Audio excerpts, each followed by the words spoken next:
আজকে যদি এই ফ্যাসিস্ট সরকার টিকে যেত তাহলে এই যে 2000-এর মতো ছাত্র জনতা শহীদ হয়েছে এদের প্রত্যেককে জঙ্গি আখ্যায়িত করে বাংলাদেশে একটা জঙ্গির তালিকা তারা তৈরি করে দিত। বাংলাদেশের এই ধর্মপ্রাণ মুসলমান মানুষ কোনোদিন কোনো জঙ্গি তৎপরতার সাথে তারা জড়িত নয়। টুপি এবং দাড়িওয়ালা মানুষ দেখলে তাদের সন্দেহ হতো। গত 16 বছরে পশ্চিমা বিশ্বসহ ভারতকে দেখানোর জন্য বাংলাদেশকে ইরাক, সিরিয়া, পাকিস্তান এবং আফগানিস্তানের মতো উগ্রবাদী একটা দেশ হিসেবে তারা প্রমাণ করবার চেষ্টা করেছিল। আমরা প্রশ্ন রাখতে চাই, বাংলাদেশ কি ইরাক, সিরিয়া, আফগানিস্তানের মতো কোনো দেশ? আমরা প্রশ্ন রাখতে চাই, বাংলাদেশ কি এ ধরনের কোনো উগ্রবাদিতা তারা সৃষ্টি হয়েছে বাংলাদেশে? যখন আমরা এই আওয়ামী সরকারের পতন ঘটলো, আমরা এরপরে গত 5 মাসে কোথাও কোনো জঙ্গি হামলা দেখি না, কোথাও কোনো জঙ্গি আমরা কেন দেখতে পাচ্ছি না? সুতরাং আমরা এটা বলতেই পারি যে এই জঙ্গি তকমা লাগিয়ে আওয়ামী সরকার তাদের ক্ষমতায় টিকে থাকবার জন্য একটা হাতিয়ার হিসেবে, তারা অন্যান্য হাতিয়ারের মধ্যে প্রধান হাতিয়ার হিসেবে তারা এটাকে ব্যবহার করেছিল। যে টুপি এবং দাড়িওয়ালা মানুষ দেখলে তাদের সন্দেহ হতো। আমি অত্যন্ত দুঃখের সাথে এবং আবেগের সাথে বলতে চাই, গোয়েন্দা সংস্থারা এমন এমন কাজ করত যে ফজরের নামাজ কোন বাসা থেকে মসজিদে পড়তে যায় তাদেরকেও কিন্তু গোয়েন্দা সংস্থা তারা পাহারা দিয়ে রাখতো এবং সেই বাসায় তারা সবসময় গোয়েন্দাগিরি করতো কেন ফজরের নামাজ তারা মসজিদে পড়তে যায়। এই গোয়েন্দা সংস্থার মাধ্যমে তারা দেখতো কোন বাসায় কোরআন তালাওয়াত হয়, কোন বাসায় ধর্মপ্রাণ মুসলমান রয়েছে, কোন বাসায় টুপিওয়ালারা রয়েছে, কোন বাসায় দাড়িওয়ালারা রয়েছে। এই সব কিছুর মাধ্যমেই কিন্তু আমরা দেখেছি পতিত আওয়ামী সরকার গোয়েন্দা সংস্থাকে ব্যবহার করে ধর্মপ্রাণ মুসলমানকে জঙ্গি বানিয়ে একের পর এক তারা হত্যা করেছে, তারা ক্রস ফায়ারে দিয়েছে, তারা নানা রকমভাবে মামলা, হামলা, গুমের সংস্কৃতি বাংলাদেশে তৈরি করেছিল। মনে হতো যে বিগত সরকার আমলে সারা বাংলাদেশ জঙ্গিতে ছেয়ে গিয়েছিল, প্রতি ঘরে ঘরে মনে হয়েছিল জঙ্গি। নিজের সন্তানকে স্কুলে পাঠাতে গেলে মনে হতো যে এই সন্তানটি কোনো কারণে আটক হয়ে যায় কিনা জঙ্গি হিসাবে। কে কোথায় কোন দিক থেকে কোন সন্দেহের বশবর্তী হয়ে যে বিরোধী মতের দলের তাকে নেতৃত্ব দিবার অভিযোগে তার সন্তানকে তাকে জঙ্গি তকমা লাগিয়ে দিয়েছে, যেটা আমরা মানারাত বিশ্ববিদ্যালয়ে দেখেছি, নর্থ সাউথ ইউনিভার্সিটি দেখেছি, অনেক বেসরকারি বিশ্ববিদ্যালয়ে দেখেছি। অনেক কৃতি শিক্ষার্থীদেরকে তারা জঙ্গি তাকমা লাগিয়ে তারা আটক করেছে, তারা গ্রেপ্তার করেছে, তাদের কাছ থেকে মিথ্যা সাক্ষী নিয়েছে। যে এই যে বাংলাদেশে পতিত আওয়ামী সরকার টিকে থাকবার জন্য জঙ্গি তকমা যে লাগিয়েছিল, শুধুমাত্র কিছু মানুষকে হত্যা করেনি, অনেক পরিবারকে ছিন্ন বিচ্ছিন্ন করে দিয়েছে, অনেক পরিবারকে সমাজ থেকে বিচ্যুতি করে দিয়েছে, অনেক পরিবারের মুখে তারা কালিমা লেপে দিয়েছে এই জঙ্গি তকমা লাগানোর মাধ্যমে। এবং অনেকে দেখেছি আমরা হিমঘরে লাশ পড়ে আছে, সে লাশ নিয়ে আসতে, সন্তানের লাশ নিয়ে আসতে বাবা আমার বুক কাঁপতো, ভয় লাগতো, সে লাশ নিয়ে আসতে যেতে পারতো না। কারণ লাশ আনতে গেলেও সেখানে আবার দেখা যেত সেই গোয়েন্দা সংস্থা ফলো করছে যে সে লাশ কোথায় নিচ্ছে, কিভাবে নিচ্ছে।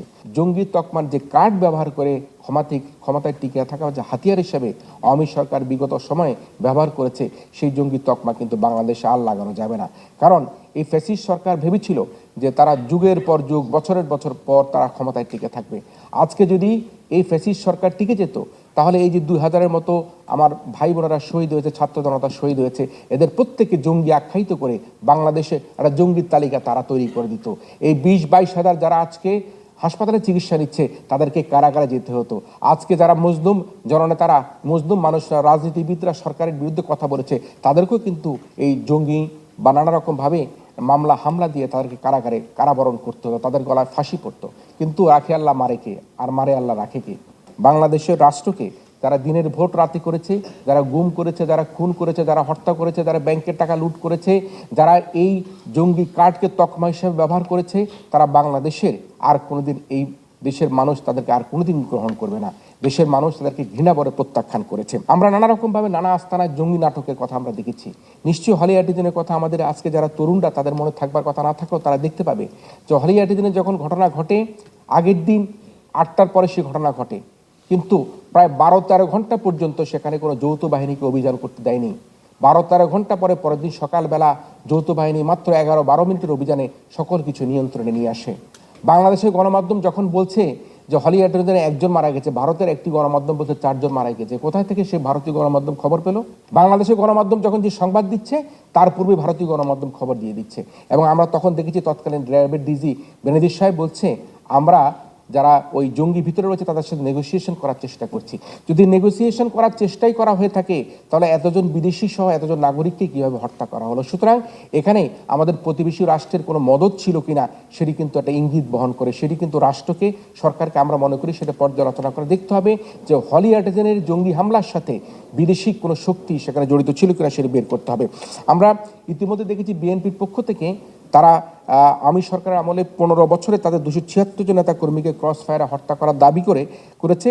তারা বিএনপি নেতা সালাউদ্দিন আহমেদ, ইলিয়াস আলী, চৌধুরী আলম সহ 153 জনকে গুম করার অপরাধে তারা ট্রাইব্যুনালে তারা অভিযোগ করেছে। সবচাইতে যেটি আলোচিত যে ঘটনাটি, সেই ঘটনাটি আমরা বলতে চাই সেটি হচ্ছে এই যে আমাদের শাপলা চত্বরের ঘটনা ঘটেছে, বিডিআরের ঘটনা ঘটেছে, 7 খুনের ঘটনা ঘটেছে, আমরা এই যে জঙ্গি তকমার কথা বলছি, এগুলো সবগুলোই কিন্তু বাংলাদেশের একটা আলোচিত ঘটনার মধ্যে দিয়ে বাংলাদেশের মানুষকে, জনগণকে দমিয়ে রাখে ক্ষমতা রাখবার জন্য তারা চেষ্টা করেছে। এবং আমরা সিলেটের সেই শিববাড়িতে আতিয়া মহলে 6 জনকে কীভাবে গুলি করে হত্যার কথা আমাদের মনে আছে। কল্যাণপুরে জাহাজবাড়িতে 9 জন তরুণকে ধরে নিয়ে কীভাবে হত্যা করা হয়েছে। রাজশাহীর গোদাগাড়িতে পুলিশের সঙ্গে বন্দুকযুদ্ধে জালালউদ্দিন সহগণিত মানুষকে তথাকথিত জঙ্গি হামলার নামে তাদেরকে হত্যা করা হয়েছে। এমনও হয়েছে যে মৃত মানুষের লাশ হেলিকপ্টারে বহন করে নিয়ে একটি বাড়িতে ফেলে রেখে সেখানে বলা হচ্ছে তারা যে সুইসাইডালের বোম নিয়ে তারা সেখানে অবস্থান করছে, পরে গুলি করে সেই সুইসাইডাল বোমের মধ্যে লাশকে ক্ষতবিক্ষত করে দেওয়া হয়েছে।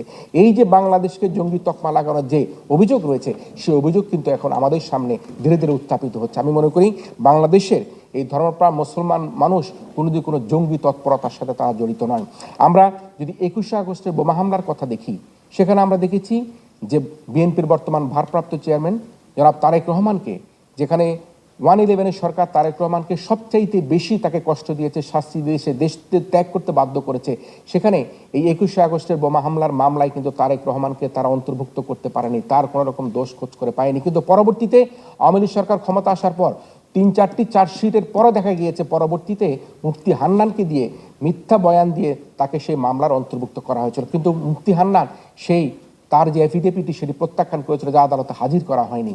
কিন্তু দুঃখজনক বিষয় যে সেই মুফতি হান্নানকে এই 21শে আগস্ট বোমা হামলা মামলার ফেস করবার আগেই অন্য মামলায় তাকে ফাঁসি দিয়ে দেওয়া হলো। তাহলে প্রশ্ন থেকে যায় যে 21শে আগস্টে যে বোমা হামলা হলো, সেই বোমা হামলার সাথে আসলে কারা জড়িত ছিল, কাদের ইন্ধন ছিল, কারা কি করেছে, কেন তারেক রহমানকে সেখানে ফাঁসানো হয়েছিল, যেখানে মুফতি হান্নান নিজেই বলেছেন যে তারেক রহমান এটার সাথে জড়িত ছিল না। সেই বিষয়ে নিশ্চয়ই আমাদেরকে এখন সচেতন হতে হবে। আমাদের নিশ্চয়ই মনে থাকবার কথা ক্রস ফায়ারের টেকনাফের পৌরসভা কাউন্সিলর একরামুল হককে কীভাবে হত্যা করা হয়েছে, সিলেটের জকিগঞ্জে আব্দুল মান্নানকে ওরফে মুন্নাকে কীভাবে হত্যা করা হয়েছে, কক্সবাজারের রামতে মেজর সিনাকে কীভাবে গুলি করে তারা ক্রস ফায়ারে হত্যা করেছে। সকল কিছুই কিন্তু বাংলাদেশের ইতিহাসে একটা বড় কালো দাগ হয়ে থাকবে।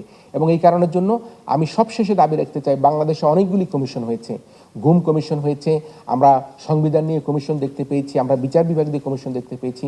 আমি আবেদন করতে চাই, বাংলাদেশে কতজন ব্যক্তিকে ক্রস ফায়ারে হত্যা করা হয়েছে, কতজন ব্যক্তিকে আমাদের এই জঙ্গি নামে হত্যা করা হয়েছে, তার জন্য একটা কমিশন গঠন করা হোক। এবং এই জঙ্গি নামে যাদেরকে হত্যা করা হয়েছে তাদের তালিকা, এবং ক্রস ফায়ারে যাদেরকে হত্যা করা হয়েছে তাদের তালিকা তৈরি করে জনগণের সামনে উন্মোচন করে এই কমিশন আর তাদের বিচারের ব্যবস্থা করবে যারা এই জঙ্গি এবং ক্রস ফায়ারে হত্যার জন্য দায়ী ছিলেন।